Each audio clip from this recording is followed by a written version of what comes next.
राजेंद्र बगाजी सांगडे, राहणार कुठले? सांगडेवाडी. बर, काय घडले? तर आमच्याकडे एक मंत्रालयामधून माणूस आला होता. बर. तर तो बोलला का तुमच्या शेडसाठी अनुदानासाठी मंत्रालयामधून तुम्हाला कर्ज भेटा. कसली शेड? कोंबड्यांची पोल्ट्री शेड, पोल्ट्रीसाठी अनुदान? पोल्ट्रीसाठी अनुदान भेटेल म्हणला. बर.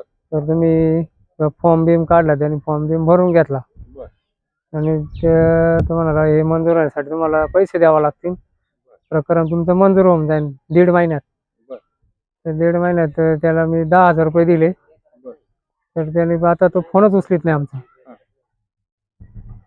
आता ह्या गोष्टीला 1.5 महिना झाला. 1.5 महिना झाला. तो आता परत इकडे आलाच नाही. परत तो आलाच नाही. आणि हे माझे शेजारचे भिकाजी रामचंद्र सांगडे, तर त्यांना पण म्हणला का तुमचं पिकअपचं प्रकरण आहे, ते मंजूर करून देतो. यांच्याबरोबर यांचं झालंय म्हणला मंजूर.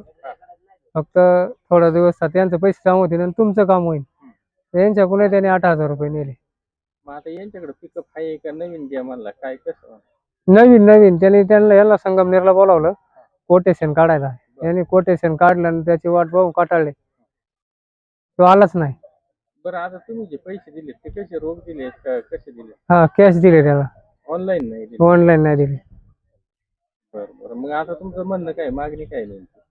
आमची मागणी आता पोलीस स्टेशनला आम्ही त्याचे इन्शुरन्स हे केलं त्याचे, तर पैसे भेटावं आमचे.